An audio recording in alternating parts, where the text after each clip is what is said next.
현직 검찰총장이 사퇴서를 쓰고 정치판에 뛰어들었습니다. 그때 정치판에서 훈수 좀 한다는 어떤 사람이 그에게 별의 순간이 다가왔다, 그렇게 말한 적이 있습니다. 어떤 특출난 사람을 가리켜서 우리는 기라성 같은 사람이라고 합니다. 우리말로 하면 샛별, 금성과 같은 사람이라 할 수 있는데, 기라성 같다고 하는 것은 일본식 표현입니다. 제가 군대에 있을 때, 지금부터 40년도 더 지난 일인데요, 삼성 장군의 별판을 단 지프가 춘천 시내 신호등 앞에서 대기하고 있었습니다. 근데 사거리 맞은편에서 다른 지프에 타고 역시 대기하고 있던 상사가 이 별판을 보고 인사를 하지 않았다고 영창에 간 일이 있었습니다. 장군이 보이지 않아도 차에 별판이 붙어 있으면 그걸 보고 인사를 해야 되는 거죠. 그때 그 장군들이 12.12 군사 반란을 주도한 세력입니다. 지금은 그렇지 않지만 당시에는 장군이 탄 차에는 지프뿐이 아니라 승용차에도 번호판을 가리고 대신 빨간 별판을 달고 시내를 질주했습니다. 별판에 붙은 차를 보면 군인은 무조건 가던 길을 멈추고 부동자세로 구호를 외치며 거수경례를 해야 했습니다. 인기 연예인을 가리켜서 스타라고 합니다. 인기 스타, 그렇게 말하죠. 이렇게 쓰이는 별의 의미는 무엇일까요? 밤하늘에 별이 빛나듯 많은 사람 가운데서 특출나게 뛰어난 사람을 우리는 별이라고 합니다. 장군은 군인 중의 별이요, 연예인은 대중의 별이란 뜻입니다. 그러나 밤하늘에 빛나는 별은 반짝이는 빛으로 사람에게 길을 안내합니다. 자기 자신을 위해서 된 별은 의미가 없습니다. 즉 자기 출세와 영광을 위해서 별 노릇을 하고 별이 되려는 사람은 많은 사람 위에 서서 자기를 빛내려는 목적 외에 다른 목적은 없습니다. 군대에 별을 단 장군이 부하에게 갑질이나 하고 이권 개입하고 전역 후에 전관 대우를 받고 국방 관련 사업에 뽀록하나 한다면 그는 아무에게도 도움이 되지 않는 그저 똥별일 뿐입니다. 인기스타 연예인이 대중의 본보기가 되지 못하고 만날 마약이나 복용하고 추문만 일으킨다면 대중에게 무슨 도움이 되겠습니까? 나라를 위해서 쓰라고 별을 달아줬더니 반역죄나 저지르고 자기들 월급 줘서 먹여 살린 선량한 국민을 총칼로 집단 살해하는 이런 역적들의 어깨에 달린 별은 별이 아닙니다. 요한계시록 2장 16절에 보면 예수님은 샛별이라고 증거합니다. 나 예수는 나의 천사를 너희에게 보내어 교회들에 주는 이 모든 책원을 전하게 하였다. 나는 다윗의 뿌리요 그의 자손이요 빛나는 샛별이다. 말 구유에 누운 아기가 메시아라는 사실이 어떻게 증명되었을까요? 그날 밤에 설마 예루살렘에서 태어난 아이가 예수 혼자뿐이었을까요? 이름표를 달고 태어난 것도 아닌데 어떻게 그가 메시아인 걸 알 수 있을까요? 물론 그의 부모인 요셉과 마리아는 이미 천사를 통해서 예언을 들었기 때문에 알 것이지만 다른 사람들은 그들의 말을 믿을 수 있을까요? 이때 별을 따라온 동방 박사들이 있었습니다. 마태복음 2장 10절 이하에 보면 그들은 그 별을 보고 무척이나 크게 기뻐하였다. 그들은 그 집에 들어가서 아기가 그의 어머니 마리아와 함께 있는 것을 보고 엎드려서 그에게 경배하였다. 그리고 그들의 보물 상자를 열어서 아기에게 황금과 유향과 몰약을 예물로 드렸다. 이 동방 박사들은 오늘로 말하면 별을 연구하는 천문학자들입니다. 여기서 말하는 동방은 아마 바벨론, 페르시아 지역이었을 것으로 신학자들은 추정합니다. 동방 박사들은 그 지역 출신의 천문학자인데 별자리를 연구하면서 개인이나 국가의 운명을 예측하는 그런 사람들입니다. 얼른 생각하면 마술사나 예언과 비슷한 느낌이 들지만 사실 이들은 고대의 과학자이며 철학자입니다. 특히 왕이나 귀족의 자문관 역할을 하기도 했고 정치에 깊게 관여하기도 했습니다. 난세에는 왕을 간택하는 일까지 맡았고 그래서 킹메이커 역할을 하기도 했습니다. 그만큼 그들은 막강한 지위와 권력을 갖고 있던 대단한 사람들입니다. 이런 동방박사들이 어느 별을 보고 불언천리하고 여행을 떠납니다. 산을 넘고 물을 건너 위험을 무릅쓰고 그 별을 따라갑니다. 그러다가 마침내 그 별이 멈춘 곳에서 예수님을 만나게 됩니다. 그들을 인도한 그 별은 예수님께서 동방박사들을 인도하는 별이었습니다. 메시아이신 아기 예수에게로 예수님께서 인도하신 것입니다. 그 별은 하나님께서 박사들에게 계시하시는 방법이었습니다. 예수님은 우리 인생의 향로를 결정하고 인도해 가시는 샛별입니다. 지금이야 구글 맵만 있으면 어디든 쉽게 찾아갈 수가 있죠. 생전 처음 가는 길도 쉽게 갈 수가 있습니다. 제가 해보니까 우리나라뿐 아니라 심지어 이스라엘에서도 우리 스마트폰으로 구글 맵을 열면 한국말로 내비게이션이 길 안내를 해줍니다. 물론 우리나라는 여러 가지 이유로 구글에서 바로 내비게이션을 연결을 해주지 않습니다만은 대부분의 나라에서는 그렇게 해줍니다. 이 땅에서의 길은 위성과 지도가 안내하지만 우리 나그네 된 인생의 길을 안내하는 분은 오직 예수 그리스도 그분입니다. 제 말이 아니라 요한복음 14장 6절에 있는 말씀입니다. 나는 곧 길이요 진리요 생명이니 나로 말미암지 않고는 아버지께로 올 자가 없느니라. 그렇게 말씀하고 있습니다. 밤하늘에 수많은 별이 빛나지만 나그네의 길을 안내하는 별은 북극성입니다. 우리는 그 별을 샛별이라고 부르죠. 이 땅에서도 우리 인생의 길을 안내하겠다는 수많은 별이 존재합니다. 밤하늘에 반짝이는 무수한 별처럼 이 땅에도 무수한 별들이 존재합니다. 그러나 우리가 가는 길을 안내하는 별은 아닙니다. 우리의 길을 안내하는 별은 돈이 아닙니다. 부귀와 영화도 아닙니다. 권력이라는 별도 아니고 별처럼 빛나는 사람도 아니고 더군다나 자기들을 별이라고 생각하는 정치인도 우리의 길을 인도하지 못합니다. 오직 우리의 길을 인도하는 분은 예수 그리스도 그분 한 분뿐입니다. 오늘 이사야서 60장 1절 이하의 본문 말씀은 대개 새해 첫 번째 주일이나 송구영신 주일, 신년 주일에 많이 묵상하는 구절이고 많은 목사님들이 신년 주일에 설교하는 구절입니다. 새해에는 빛을 비추며 새로운 마음으로 시작해라. 그런 내용의 설교를 하기에 합당하기 때문이겠죠. 1절을 읽어보면 예루살렘아 일어나서 빛을 비추어라. 옛날 성경에는 빛을 발하라. 그렇게 되어서 우리의 머릿속에 각인되어 있죠. 구원의 빛이 너에게 빛이었으며 주님의 영광이 아침 해처럼 너의 위에 떠올랐다. 보통 신년 첫 번째 주일날 묵상하는 말씀인데 저는 오늘 대림절 마지막 주를 맞으면서 별과 여기에 등장하는 빛을 연결해 보고 싶었다는 것입니다. 하나님은 사람이 아닌 도성 예루살렘을 향해 말씀하십니다. 일어나서 빛을 비추어라. 이사야야 일어나서 빛을 비추어라. 그게 아니고 예루살렘 성아 일어나서 빛을 비추어라. 그런데 이 예루살렘이 비추어야 할 그 빛은 이미 하나님으로부터 예루살렘을 향해 비치고 있다는 것입니다. 하나님께서 예루살렘 도성을 향해서 비치고 있는 그 빛, 주님의 영광이 아침 해처럼 떠올라서 비추고 있는 그 빛을 세상으로 다시 비치라는 것입니다.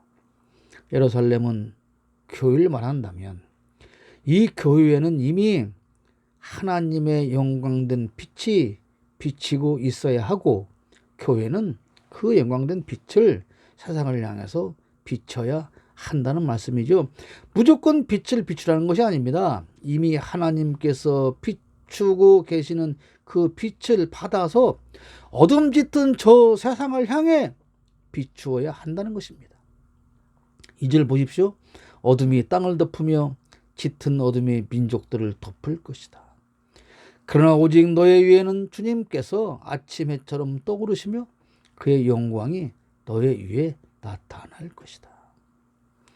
이 두 절의 말씀을 오늘 우리에게 주시는 말씀으로 적용해 보면 이렇습니다. 한국 교회야, 너에게 비친 구원의 빛이며 아침 해 같은 하나님의 영광된 빛을 일어나 세상에 비추어라. 세상이 어둠으로 덮였으나 너희 한국 교회 주위에는 하나님의 영광이 나타날 것이다.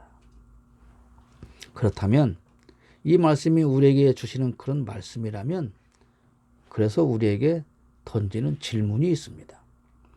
우리는 지금 과연 하나님께서 주신 아침 해와 같은 구원의 빛을 받아서 간직하고 있을까요?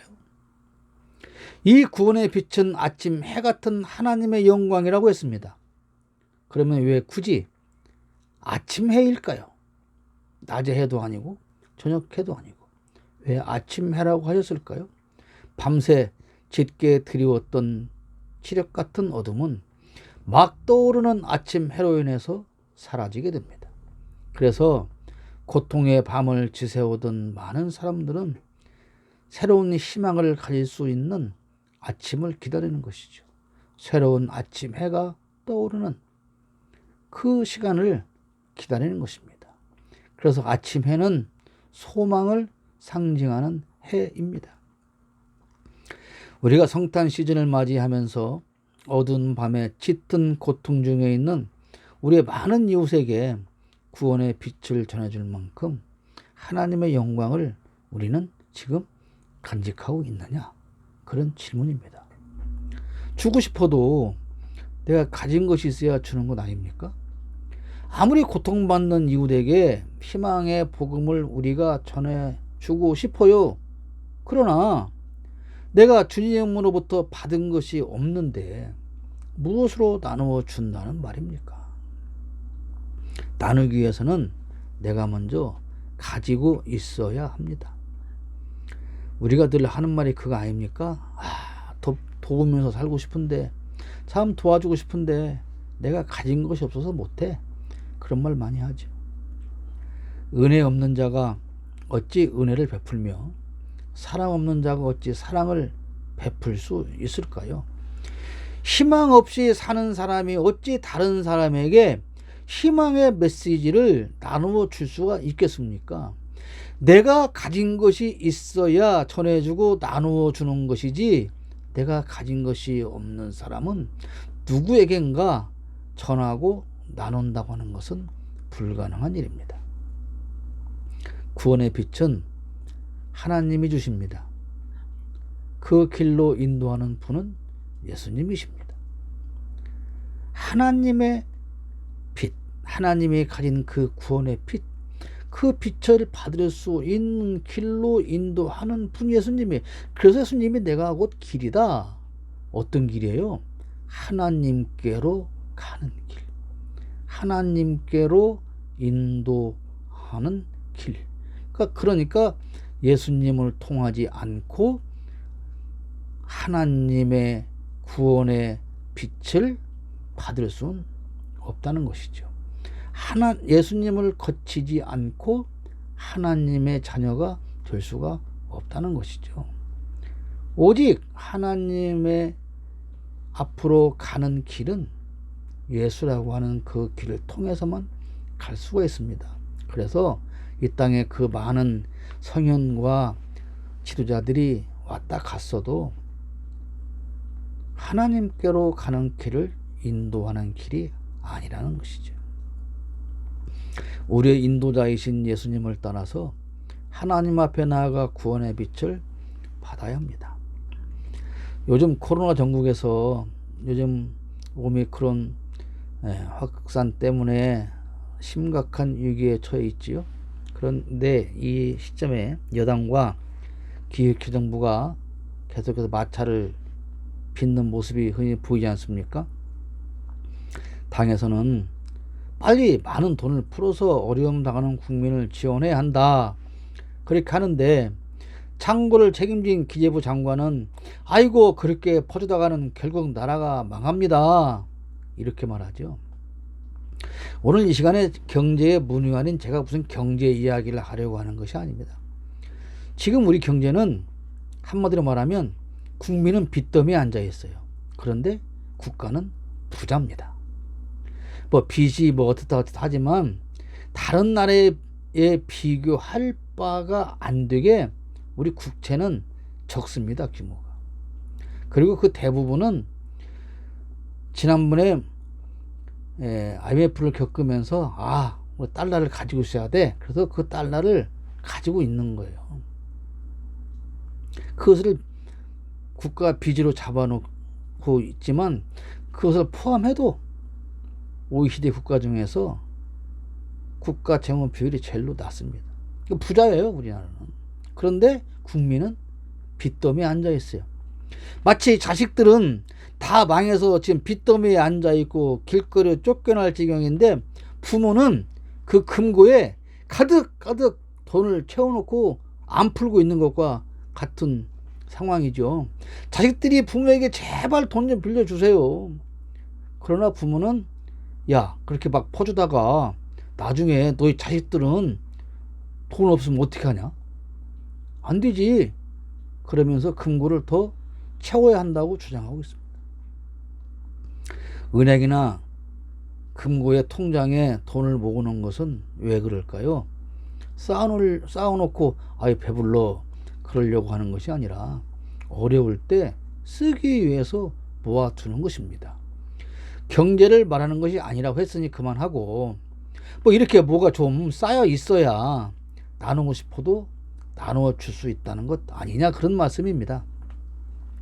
지금 여러분에게는 하나님의 영광이, 아침 해와 같은 그 영광이, 구원의 빛이 함께하고 있습니까? 이 어두운 세상에 비추어 줄 만한 그런 그리스도의 빛을 가졌는지 살펴보자고 하는 것입니다. 세상은 어둠으로 덮이고 있습니다. 2절 말씀 다시 볼까요? 어둠이 땅을 덮으며 짙은 어둠이 민족들을 덮을 것이다. 그러나 오직 너의 위에는 주님께서 아침 해처럼 떠오르시며 그의 영광이 너 위에 나타날 것이다 그랬습니다. 지금 우리의 현실입니다.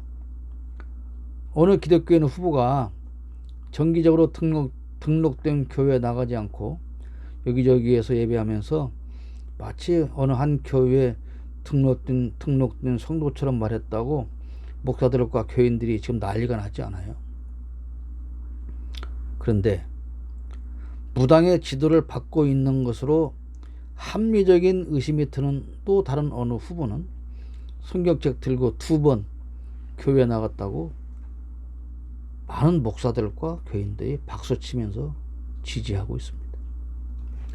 다른 거 다 그만두고 신앙적인 면에서만 본다면 앞에 후보는 어디에 가든 주일 예배에 참석하는 기독교인인 것이 분명하고 뒤에 말한 그 후보는 예배를 정치에 이용한다는 의심이 드는 것이 분명한데 우리가 어떤 판단을 해야 되겠냐고 말합니다.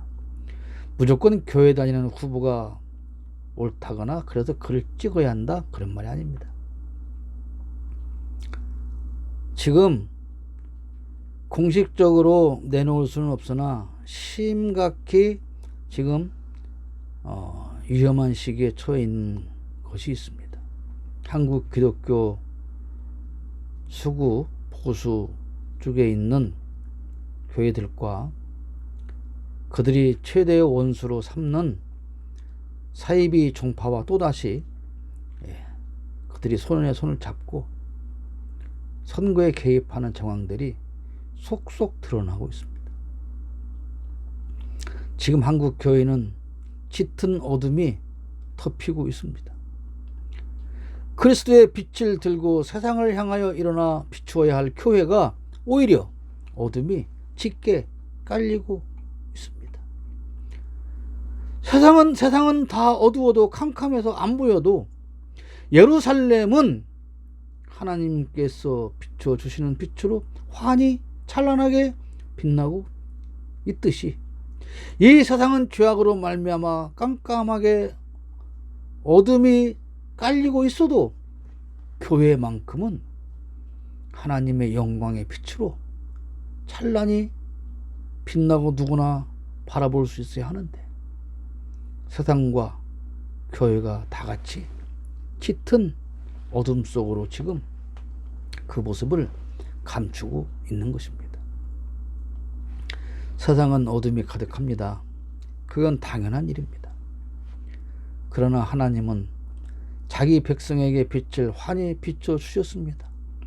그 빛은 지금 우리 머리 위에서 빛나고 있습니다. 어둠 속에서도 교회와 기독교인의 모습은 밝히 드러나 보입니다. 3절 보십시오. 이방 나라들이 너의 빛을 보고 찾아오고 뭇 왕이 떠오르는 너의 광명을 보고 너에게로 올 것이다. 세상 사람은 우리를 항상 훤히 보고 있습니다. 아, 저 사람 예수 믿는 사람이야. 그런데 저 모양이래. 아, 그 사람 그 흉악한 범죄인이 수단과 방법을 가리지 않고 자기 배만 채우는 사기꾼이 교인이래. 이렇게 다 보이고 있어요. 어둠 속에서 교인은 환히 보입니다. 그래서 기독교인과 교회는 늘 바른 모습으로 살아야 하는 것이죠. 기독교의 정체성을 늘 모든 사람에게 보여야 합니다. 나는 기독교인이기 때문에 이렇게 삽니다. 나는 기독교인이기 때문에 이렇게 말합니다. 나는 기독교인이기 때문에 이런 행동을 합니다. 그 정체성을 가져야 되는 것이죠. 기독교인의 정체성이 뭡니까? 기독교인들이 세상 사람들에게 보여줘야 할 정체성은 예수처럼 사는 것입니다. 지극히 조금이라도 예수가 살아온 그 삶의 흉내를 내며 발자취를 따라가며 그렇게 사는 것을 사람들에게 보여주는 것이 기독교인의 정체성을 사람들에게 보여주는 삶이죠. 사람들이 교회를 찾아와요. 왜 찾아올까요? 세상은 캄캄한데 아, 저기는 빛이 있구나. 아, 환하네. 그래서 찾아오는 거예요.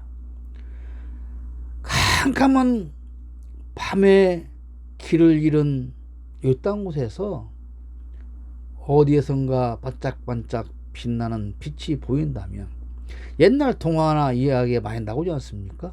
그래서 그 빛을 보고 찾아갔더니 사람 사는 집이 있더라. 그렇잖아요.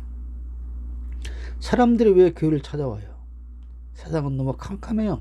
희망이 없어요. 절망스러워요. 잘 못됐어요. 그런데 저기에 다른 빛이 빛나고 있어요. 아, 저기에 가면 나를 위로해 줄 수 있을 거야.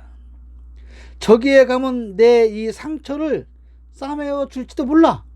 아마 그럴 거야. 우리가 아는 교회는 그런 곳이야. 그런 믿음을 가지고 교회를 찾아오는 것이죠. 그런데 오늘 우리 한국 교회는 과연 찾아오는 그 사람들에게 그런 역할을 제대로 하고 있느냐? 그런 말씀입니다.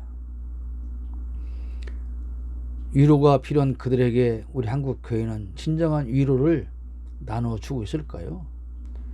덧난 상처를, 곪은 상처를 손으로 싸매고 찾아오는 그들의 상처를 우리는 싸매고 치료해 주고 있을까요? 지치고 상해서 위로가 필요해서 찾아온 사람들을 더욱 힘들고 지치게 하고 덧난 상처를 더 크게 키워주는 일 말고 우리 한국 교회가 하는 것이 과연 무엇이 있을까요? 교회와 그리스도인은 어두운 세상에서도 환하게 빛나고 있어야 합니다. 어둠 속에서 길을 잃고 방황하는 이들이 찾아올 수 있는 유일한 곳이 되어야 합니다. 그들에게 나눠줄 그리스도의 빛을 가지고 있어야 합니다. 요즘 우리 청목 공동체는 내년 1월까지 목표로 사람들의 후원을 받고 있습니다. 이런저런 분들이 정성을 모아주고 있습니다. 한 번도 만나보지 못하고 얼굴도 모르는 분들도 동참해주고 있습니다. 물론 목표에 도달할지 그것은 오직 하나님께 달려 있습니다. 우리는 허락하시는 만큼만 하면 됩니다. 그런데 동참하는 분들을 보면서 감동합니다. 어떤 분의 말이 기억납니다. 내가 이 나이 먹도록 다른 데는 많이 해봤지만 교회 관련된 곳에 후원해 보기는 처음입니다. 그 말을 듣고 굉장히 많은 생각을 하게 되었습니다. 청목 공동체가 어두운 세상에 그 모습을 드러내고 있습니다. 많은 사람들이, 우리가 아는 것보다 더 훨씬 많은 사람들이 청목 공동체를 지금 주목하기 시작하고 있습니다. 이제 앞으로 더 많은 사람들이 우리를 찾아올 것입니다. 상처를 싸매기 원하는 사람들이, 위로받기를 원하는 사람들이, 사랑이 필요한 사람들이 우리 청목 공동체를 향하여 더 많이 찾아올 것이라고 저는 믿습니다. 그렇다면 우리는 그들에게 나눠줄 그리스도의 빛을 최대한 많이 받아서 간직해야 합니다. 그러나 우리가 굳이 별이 되어야 할 필요는 없습니다. 밤하늘에 무수히 빛나는 그 별 속에 또 하나의 이름 없는 별이 되어야 할 이유는 없습니다. 그 많은 별 가운데 나도 한번 빛나 보자고 별이 되었들 사람들의 주목을 끌 수 없습니다. 우리는 별이 되어야 할 필요도 없고 별이 되는 것을 꿈꾸지 않아도 됩니다. 우리를 인도하시는 샛별, 오직 예수님의 인도만 받으면 되기 때문에 내가 또 하나의 별이 될 필요는 없습니다. 오직 샛별 되시는 그리스도의 뒤를 따르며 더욱더 우리를 환히 드러내서 많은 사람에게 희망을 주는 그런 빛을 가지고 일어나서 세상을 비추는 우리 청목 공동체와 우리 한국 교회와 그리스도인들이 되기를 바랍니다. 나는 스스로 빛을 만들지 못합니다. 그러나 오직 그리스도의 빛을 증거할 뿐입니다. 성탄절을 맞으며 한 해를 마감하며 내 위에 비치고 있는 그리스도의 빛의 밝기가 어느 정도인지 확인해 봐야 할 시점입니다. 다 수명이 다해가는 흐리멍텅한 전구의 희미한 불빛인지 이제 막 교체해서 찬란하게 빛을 내는 LED 전등 빛처럼 환한 빛을 나는 가지고 있는지 지금 이 시점에 한 해를 마감하면서 돌아보아야 할 것입니다. 세상에는 별의 별들이 다 있습니다. 그러나 진정한 우리의 인도자가 되는 별은 오직 예수 그리스도 그분 한 분뿐입니다.